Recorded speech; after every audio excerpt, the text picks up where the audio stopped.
Hi, I am 3 honors students. Today we're going to cover area and law of sines. So area of a triangle and law of sines. So in the top here with all this writing, I'm going to show you where the area formula comes from. And then we're going to use the area formula to come up with the law of sines. You don't have to know where the area formula or the law of sines come from, but because you're in honors, we thought it would be a good idea to show it to you. But you just have to know how to use it. So you remember from, I don't know, middle school that the area of a triangle is 1/2 the base times the height, right? So 1/2 the base times the height. But in this problem here, in this triangle, we don't know the height. So we can't use that formula essentially to find the area of the triangle unless we add some trig. So because we know this angle right here is 73 degrees, we know that the sine of 73 is h over c, right? H over this side here because you have a right triangle. Gotta love the dogs. So sine A equals h over c. So if we multiply both sides by c, we end up with h equals c sine of a. So if we then take and we plug this into our formula for h right there, instead of an h, we get area equals 1/2 bc sine a. So b times c times the sine of a. I'm going to have to start this video over if they don't stop. So that's where the formula comes from for area of a triangle. So anytime you want to know the area of a triangle, you need to know a side and another side and the angle in between. That's called the included angle. Any two sides and the included angle. So the area of a triangle is 1/2 a side times another side times the sine, and this is what's important right here, is the included angle. Okay, the included angle. They came back. All right, so 1/2 a side times another side times the sine of the included angle. So you'll see they wrote this formula 3 different ways. They wrote it 1/2 b times c times the sine of a, because a is in between b and c. And then they wrote it as 1/2 a times c times the sine of b, because b is in between a and c. So you can write it different ways. This is just kind of the general way without the letters. So it'll make more sense once we do a couple of them. So we're going to go ahead and determine how much fabric the sail maker is going to need to make the sail. So area equals 1/2 one of the sides times another side times the sine of the angle between them. So notice here we don't have A, so we're not going to use that side. We have B is 2.13, so I'm going to put that in. The other side I know is C, which is 2.96. And then the sine of the angle between those. So here's B, here's C, and the angle between the two sides, have to use that one, is 73 degrees. This is where you go to Desmos, and you need to make sure that Desmos is in degrees. If you use Desmos, if you use a different calculator, you need to make sure that one is in degrees. And let me show you how to do that. You come over here to the little toolbar, the little wrench, and oops, let me get me out of the way here. You'll see that radians is highlighted. I want to highlight degrees, and then it will be in degree mode. Okay, so let me move me back over here. Let me make that smaller. All right, so here we go. We're gonna do 1/2 and then move over times 2.13 times 2.96 times the sine, and you can type sine or go find it in functions, of 73. And so you get the area is 3.0. So the area is 3.0 1, 4, 7, we'll say. And so what is that? Since these are meters and we multiplied meters times meters because we're doing area, it's meters squared. So you need a little more than 3 square meters of fabric. Okay. All right. You've got a try it. So here's your try it. Find the area of the triangle. So go ahead and try that one on your paper. Pause the video and try it for yourself. And then come back and see how you did. All right. Okay, so you should have area equals 1/2 a side times another side times the sine of 86 degrees, right? 86 is the only angle I know, and it's between these two sides, 8 and 12. So I would then grab my Desmos, and I would do 1/2 times the 8 times 12 times the sine of 86. And so this is 47.883. 47.883. And did we know any units on that? We knew that the units were feet. We knew that the units were feet. So this is square feet because it is area. Okay. So that's the area formula. It's that simple. You need to know a side and this angle that's between them that's trapped by those two sides. Side, angle, side, in order to use area of a triangle formula. 1/2 AB sine C. All right, we're going to turn the page. And now we are going to get rid of my Desmos guy here. Get him out of the way. Okay, there we go.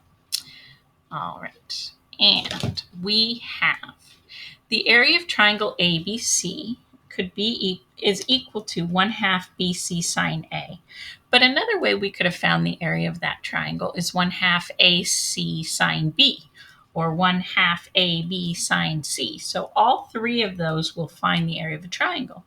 So what we can do is we can set those expressions equal to each other to derive the law of sines. So we have 1/2 BC sine A equals 1/2 AC sine B equals 1/2 AB sine C.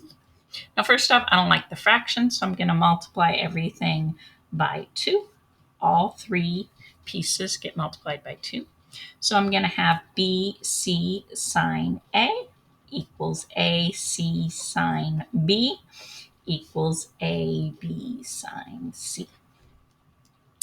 And then what I'm going to do is I'm going to divide by ABC. So if I divide everything by ABC, and I'm showing the work just so I can show you what cancels here. Okay. What is going to happen? Well, the B's are going to cancel and the C's are going to cancel. The A's here are going to cancel and the C's are going to cancel. And the A's are going to cancel and the B's are going to cancel. So what you end up with is our formula for law of sines, and it is, I spelled sine wrong. Sine A over little a equals sine B over little b equals sine C over little c. And let me put an N in there. Sorry about that. Sometimes when I'm writing, my brain goes faster than my hand. All right, so this is the law of sines. And so essentially what the law of sines says is you can take any two of these ratios and set them equal to find a missing side or a missing angle. So you can use sine A is to A as sine B is to B, or you can use sine A is to A as sine C is to C. You only need 2 of them. You're not going to have all 3 of them, just 2 of them. Okay. Now, when can you use the law of sines? You essentially can use the law of sines as long as you know either of the following. You need to know 2 angles in any side, 2 angles in any side, so angle, angle, side, or angle, side, angle, or 2 sides and an angle not in between them. So ASS, essentially, which you weren't allowed to have in IM2. Another way to think about it is you need to know a side and the angle opposite that side. So notice here, little c is opposite big C, and little b is opposite big B, and little a is opposite big A. The big A, the big B, I should say capital A, capital B, and capital C all represent angles, and the lowercase letters all represent the sides. Okay, so as long as you know a side and the angle opposite, you can use law of sines. Now, why wouldn't you use SOHCAHTOA in these problems? Well, I don't know if you realized it, but these are not right triangles. So the only time you can use SOHCAHTOA is when you have right triangles, right? So we don't know if, well, we actually do know that this is not a right triangle, so we can't use SOHCAHTOA. So our only other option at the moment is law of sines. So that's what we're going to do. We're going to find our missing side R, because they tell us we want R. So we're going to find R, and opposite R is 49 degrees. Now, notice that I don't know T, and I don't know its angle opposite, so I'm not going to use T. Okay, I am going to use 20, and the angle opposite 20 is 40 degrees. So those are the two that I'm going to use, because I know a side and I know the angle opposite. So I'm going to set up my proportion. So I only need two angles and two sides that are opposite those angles to set up the law of sines. So I'm going to start sine of 40 is to 20 as the sine of 49 is to R. Here, you can go ahead and cross multiply. You can do lowest common denominator or another method if you prefer. I like to cross multiply here, but any method you want here. R sine of 40 equals 20 sine of 49. And notice I always put my number in front of my sine, right? Because this is my angle. So my number goes in front of my sine, but my angle goes after my sine, just so I don't make a mistake when I'm typing in my calculator. And then to get R by itself, we would divide by the sine of 40. Okay, so this is what you're going to type into Desmos this time. So you're going to go ahead and grab Desmos.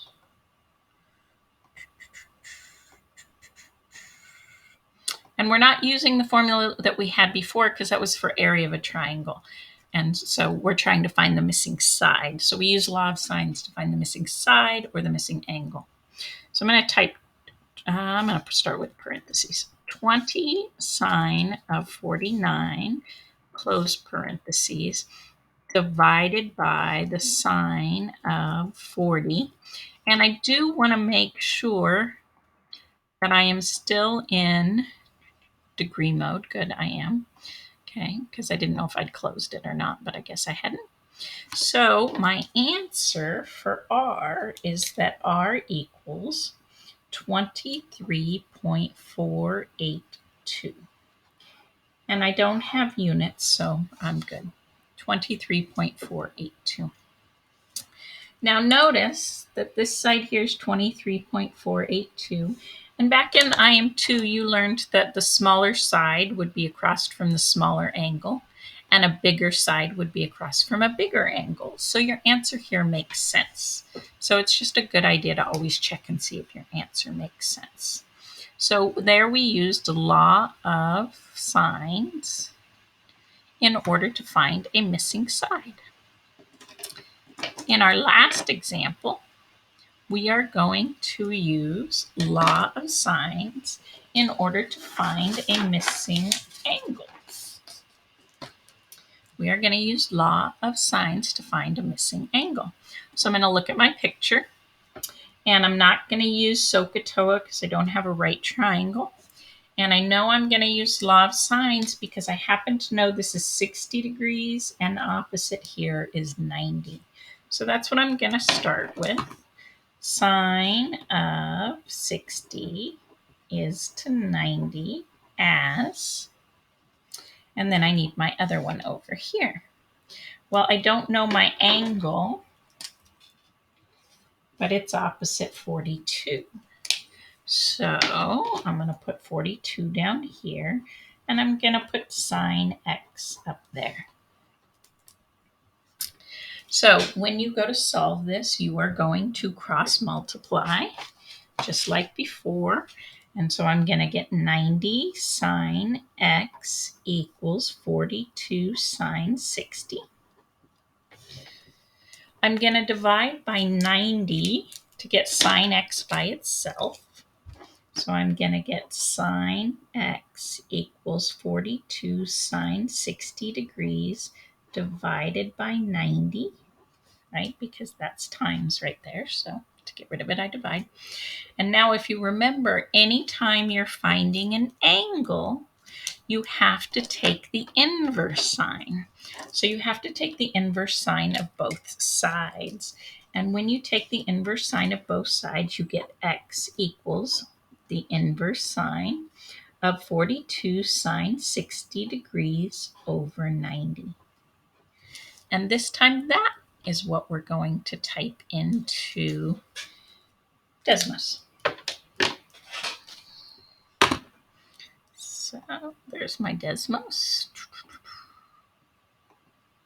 Inverse sine, I'm going to go grab it from functions. So functions is over here. Trig is there. Inverse sine is right there. You may be able to just type it. I just haven't bothered to. 42 sine 60. And that is divided by 90. Make sure it's typed in correctly. And so your angle X is 23.838 degrees. Okay. I just want to see if I can do it. Sine to the -1 and then move over of, let's say, 90 degrees. 80.